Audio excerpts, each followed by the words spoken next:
Hi, parents, caregivers, and everyone who is interested or has a stake in special needs. Welcome to Calm It's Timmy Time. I'm your host, Alvin Keng, and I'm thrilled to have you join us on this journey of discovery. Come and learn more as we navigate the depths of knowledge and understanding about children with special needs.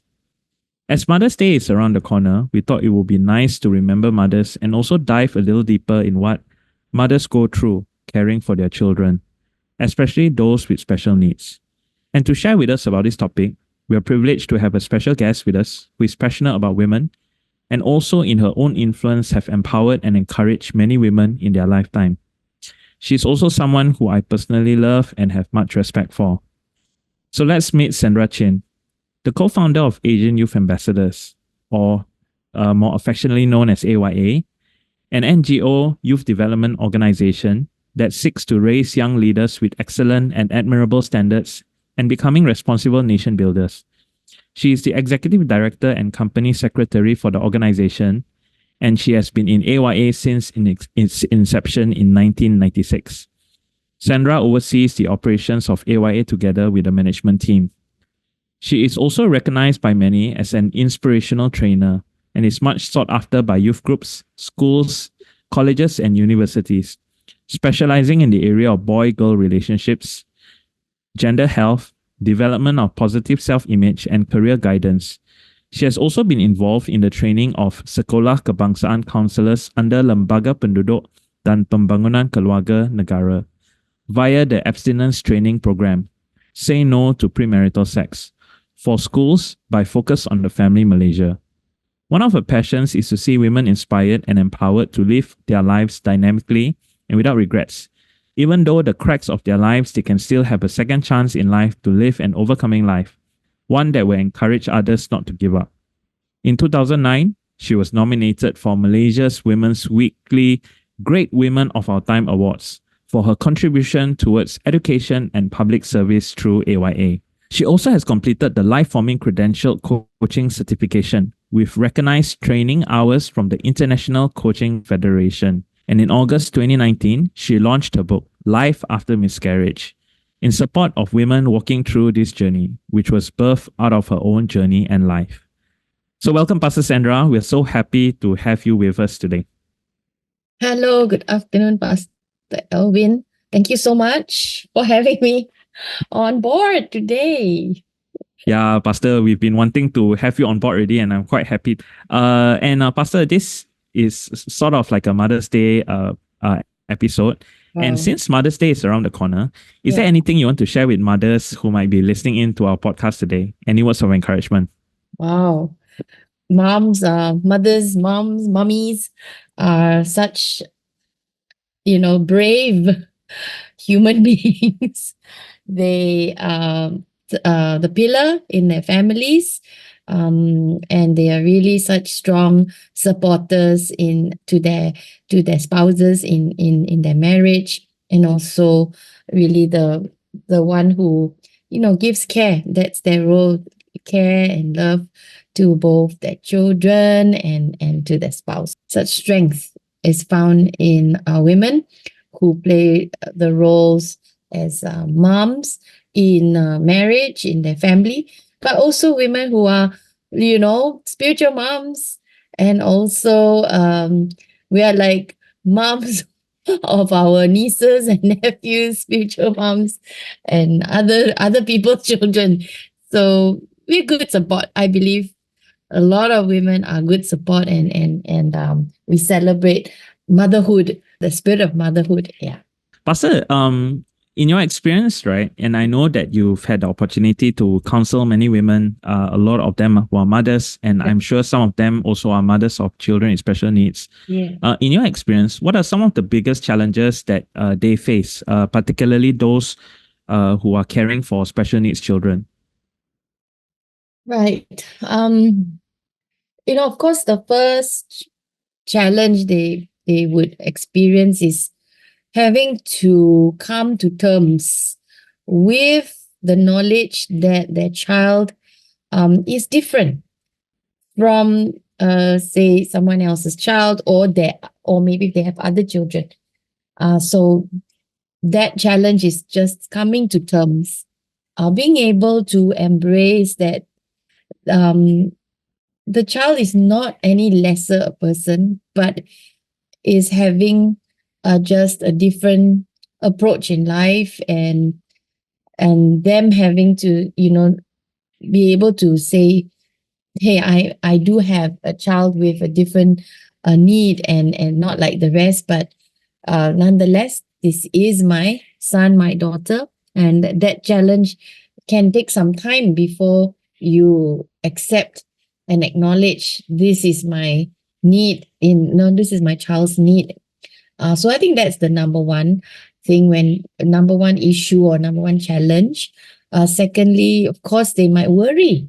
How will other people treat me or treat my child? I think that could be something behind their mind if they were to, come out in the open and say, yeah, my child has a special need, is on the spectrum, or whatever that need may be. Yeah, different. My child is different.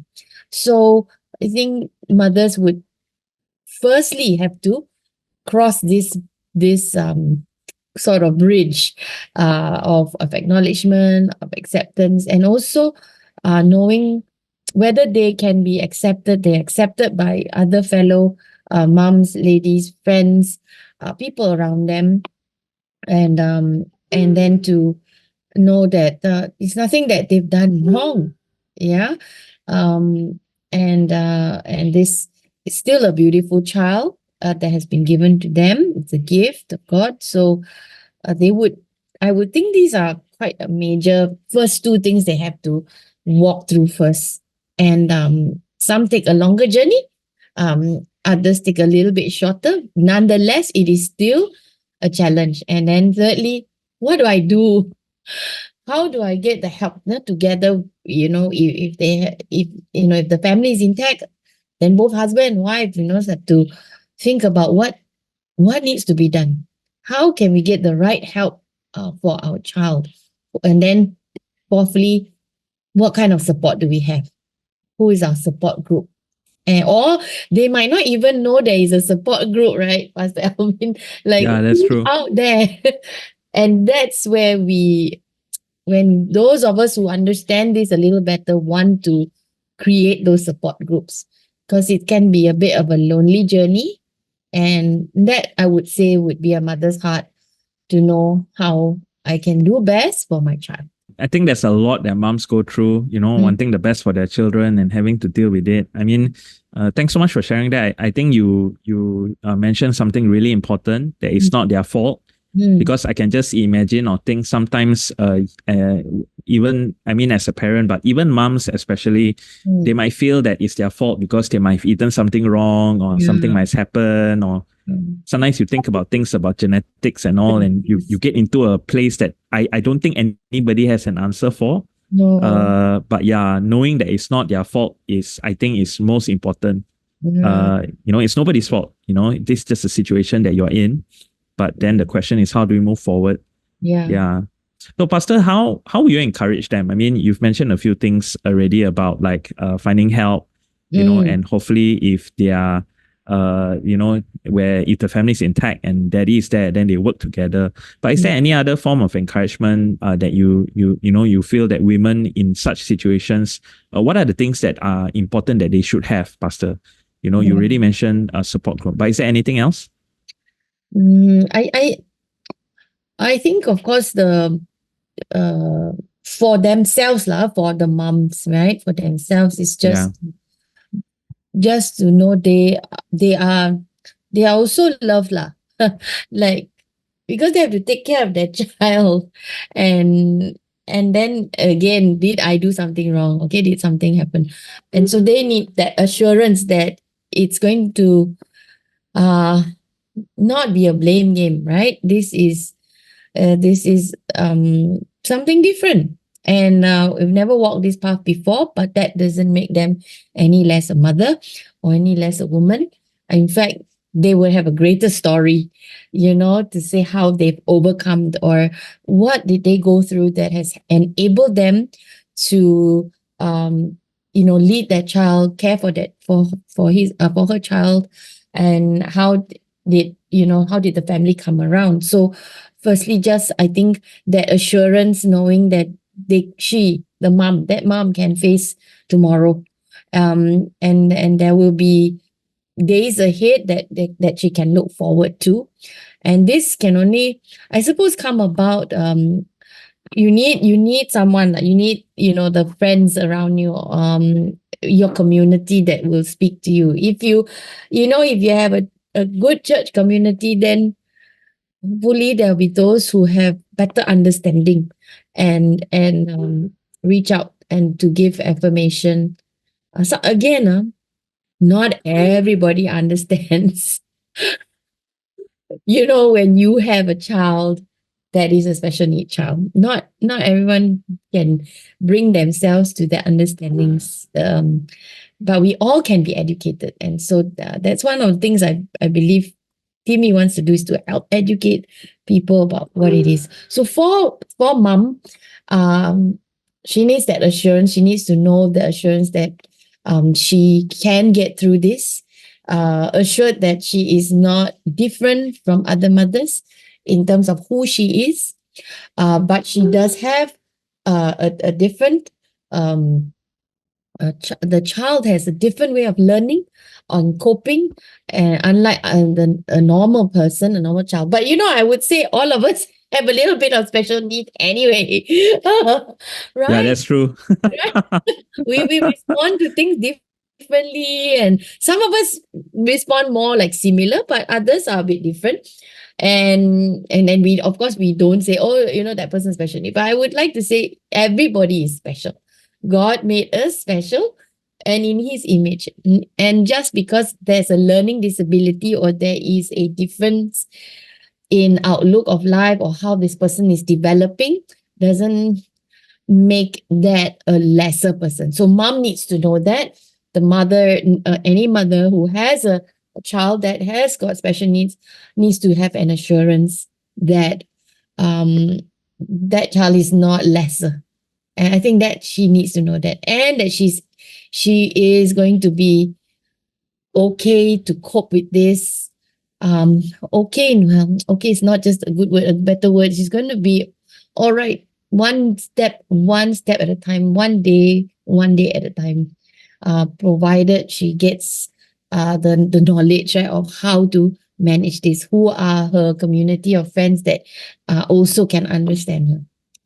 I think people just need to be understood, especially going through this, and how sometimes it can be more challenging than others. Each child is different. Even a normal child already, we have challenges. So I don't think we should look at someone who has a special need child to think that, oh, that's going to be even worse. Even people with normal children already have different challenges. So it's part and parcel for everyone to go through the parenting journey. Yeah. What do you That's think? Yeah. No, Pastor, I think what you say is entirely correct. It's like sometimes your perspective of problem really depends on how you see things, right? Because as you're mentioning about even normal child, you have a problem. Sometimes when I look at my own life, I will sometimes tell people that I actually have a little bit more challenges with my neurotypical child rather than my special needs child. Because my child who has special needs is a little bit more compliant, whereas the other one is a little bit more, how you say, strong-willed. That's a nicer way to say it. Yeah, isn't it? That some of us have strong-willed children, or I don't know, overactive children, and they're not necessarily deemed as special need, right? Yeah, that's true. So I think it's just when you single out people, that for a mother, that's when she feels it the most. When you do single out, and I mean, identifying the need is one thing, but to be singled out and to be labeled, I think that's what the fears, not only just for the mom, but thinking about the child. So that's quite a bit on the heart of any mother. Yeah, I mean, all mothers mean well. Pastor, you mentioned something which I find interesting, and this is of course something that I have been noticing a little bit more. But do you have any advice that you'll be able to give mothers who might be feeling overwhelmed or isolated in their journey? I know that especially certain moms who are going through postpartum depression, it could be quite real. And of course, having this news that your child might be in special needs might not help as well. But Mm, what would you say or advise a mom who will either be feeling lonely or overwhelmed? mm, I know you mentioned a few things just now, but is there mm. any other form of encouragement that you can give them? Yeah. If yeah, it is quite overwhelming. I think that anyone going through if it's postpartum or coming finding out again, receiving news or discovering the condition of one's child is very real for them, and we cannot downplay on it, because they have to face this every day, or how they are feeling. Others might not understand. I can't overemphasize, but if you have a faith, in God, in Christ, then you really got to cling on to a stronger um arm of help than just not only the people around you, but just knowing there's a God that who made us, and who has, in a sense, given us or blessed us with a child. First, the acknowledgement that there is a higher power and a higher strength than ourselves. If we can just acknowledge that, then hopefully it brings some form of strengthening, and hope that while I'm going through this, but let my faith be anchored to know that there is that higher strength. There Mm, is God, our God, in Christ, that is looking out for me, and I just need to cast my cares on Him, because He cares mm, for me. Now, will everyone understand what I'm going through as a mom, whether it be postpartum, whether I'm going through depression or postpartum feelings, the baby blues, or I've just um discovered that my child has got something is different in how mm, he's learning or how he's developing, and later to find out, that he's on the spectrum. So firstly is number one, as I said, instead, we many times blame, the mom might blame themselves, but we also need to look up. If you have a faith in Christ, then there is a God who's bigger than us, and if we can just anchor on that, then we know that he cares. He will make a way to look after the situation, but it may not be the way we imagine it would be. God will make a way, move things for us that helps us to lean stronger, sort of lean heavily on Him to help us through lah. So I think that would be an anchor of strength that we many times overlook, because we can't see God, you see. mm, We have to know it in our heart of hearts, in our spirit, that God cares for us. Yeah, so mm. that part of our spiritual part is very spiritual, as well Yeah, as it is. naturally. Oh, I can see my child. Oh, I'm going through the pain, but it's also both natural. Things in the natural are parallel in the spiritual as well. So Mm, we need spiritual strength, um, as well. Not only the emotional strength, but also spiritual strength. And when we can't because we are weak, that's where really we must be willing. How to say? Can we be open to receive those who have meaning? Really, those who really care for you. They come around you. Reach out for support to the friends. You just need that one or two. yeah. Yeah. Yeah. Yeah, that's good, Pastor. Thanks for sharing that. I mean, the understanding that Mm, you're not alone and mm, there's something bigger than you, or at least this higher mm. power that's bigger than you that's there.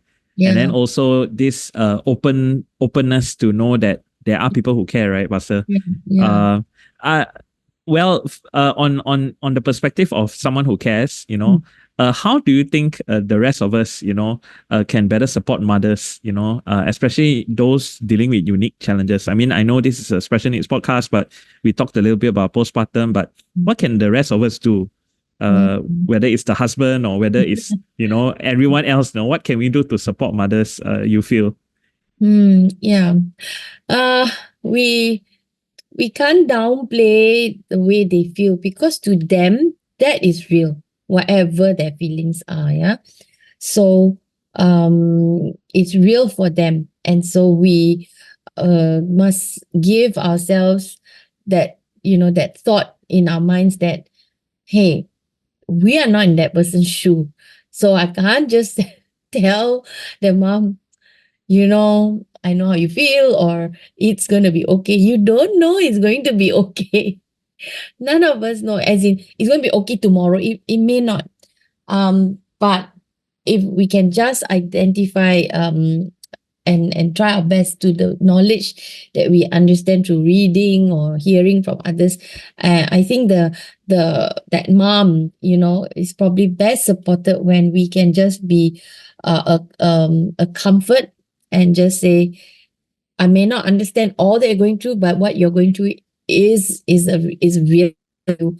And my support is to affirm you as someone that we love and we want to support, and however else we can support you, we will do our best. But to just tell someone that get over it is not the answer lah. So from the outside, it looks simple to us how to get across the bridge, but to the person who's going through the challenge, the sadness, the discovery, I think they need some time lah. I mean, how much time, that varies. So we need to slightly be educated that it's very raw, the feelings, kan?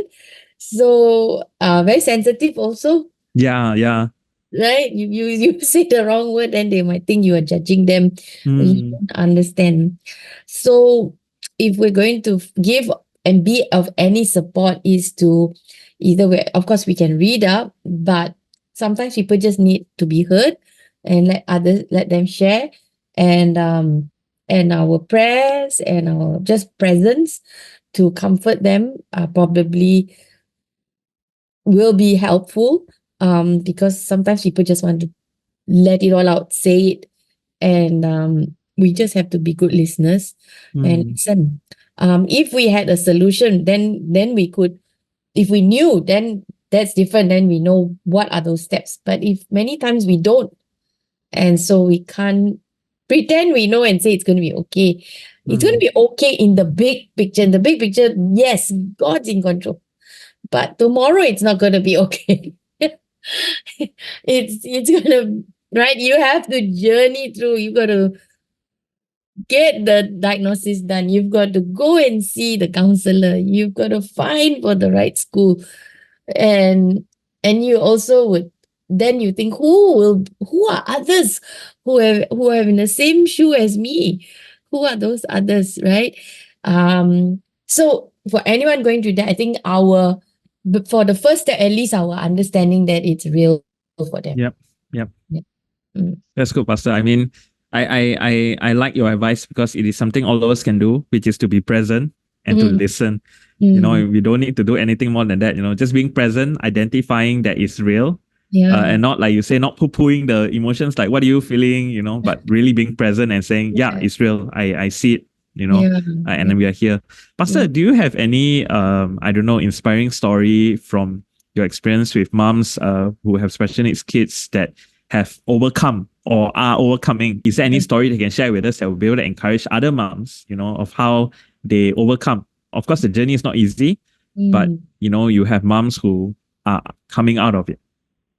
I think it's like an overcoming. I don't think it's I have overcome, because with every stage we'll discover new things about our child and new development. So then I have to now face the next thing. And it's really, I think there's a lot of challenges. But moms who have crossed that bridge of acknowledging and accepting, but not giving up. So I know I need help for my child. So then they at least 1 or 2, 3 moms that I know, they go out, they go forward to look for the kind of support needed for their child. They join support groups. instead of staying away, they actually be a part of other family groups that they can draw and give encouragement. And when you Mm. can do that, you are being open and honest about where you are. And seeing some of these moms who go through that, um, I've seen this parent, they're quite elderly actually, because their special needs child is already quite elderly in the 40s. I think they've been through so much. They're probably in their 70s now, I think. My heart goes out to them because they're not getting younger. And their adult child is adult, 40s. But I'm so I know this. I mean, I've come to know them. I don't see them every time, but they're not in KL. They're another country.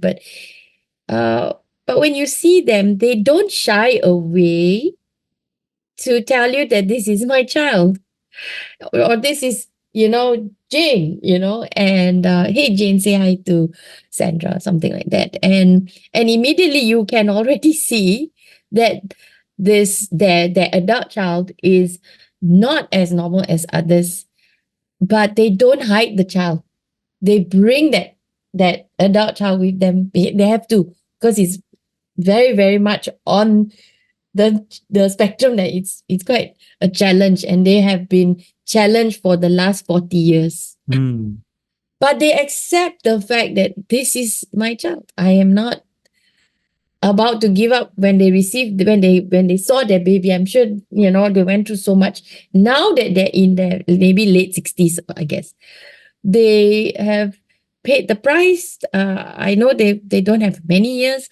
I just applaud them for being brave, for reaching out to their community, not being ashamed. And it's not easy to, like when they introduced me, I went to say hi. The young lady was not like able to talk a lot, and she practically grabbed my hand and squeezed it really hard. Mm. I just hope she'll let go of my hand. But they didn't shy away from it. Mm. Okay. So that's because I'm talking to someone who's been living with this child for 40 years, having to take care of the need, and they're asking for prayer. They're meeting me for the first time, and they said, please pray for my child, or for Wow. my adult child, and Mm. not like I say, like, I'm so shy lah, I have this. This is also another person that is special, like you and me, we're Mm. special. Yeah. And although she may not function the way like everyone else functions, she's still a human being that deserves to be treated the best way that we can treat her. Wow. And I saw the parents, they look tired, but that means they embrace their child. This is my child. This is my life now. I Mm. can see the tiredness, because it's the adult child, the adult young person is strong and can be violent. Mm. But mom and dad are sticking together to take care of this oldest child. Their second child is normal, works but lives away, or lives overseas, working overseas. Mm. So don't have to worry about that person, but needing to care for their adult child, Mm. adult young person. Well, not so young because it's 40 over. So I would, if you ask me, I didn't go and ask them, but the fact that they greeted, they welcomed me, they introduced me, and they've been living like that, and they reach out for help.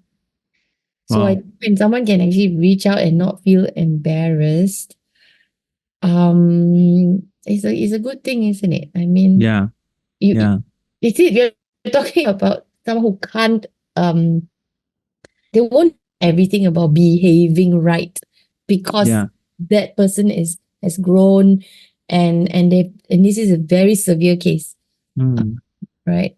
But they bring the child along. They bring this person, this other adult along with them, socialize, and they're very patient. I've seen another family with a child with autism, brilliant child, years ago. Mm-hmm. Has given up a career to take care of a young. At that time, he was just a young boy. Brilliant, brilliant child. But again, that community, she's there. She, the older son is okay, but the younger boy is super intelligent, but has autism. Mm. But she has given up her job, and she is taking care and also bringing that young child at that time into the community, into Mm. the community that she is in, and we accept it. We say hi to him. We say hi. So when he can, he will respond. Yeah. How do you these are the people that I've met in times past, and it's with much admiration for them to have gone through so much. Yeah. Well, thanks for sharing, Pastor. I mean, well, parents, you heard it. Don't give up, and it's not about overcome, but overcoming. I think that's a very powerful reminder, Pastor. Thanks so much for sharing that. Pastor, just one fun question for us. Okay. So if mothers had a super mom cape, okay, what do you think would the emblem be on it? What would the symbol be on it to represent all the amazing things that they do? And how can we show appreciation to our moms who are super moms, Pastor? What would they are you? I don't know, lah. Maybe they would. I don't know what. I don't know what to call the emblem. I think if I were them, yeah, I don't know what the emblem would look like. Like they could just get all the housework done. So how's like maybe a broom and a pen and say, Pastor? I mean, what else? What else would be on the emblem, Pastor? I don't think it has to be one thing. But yeah. I don't know. One is, yeah, because they have to do so much cleaning, right? So that'll be housework, and I'm sure they want to be able to be the fun mom too. So be able to organize, the fun things for their kiddos.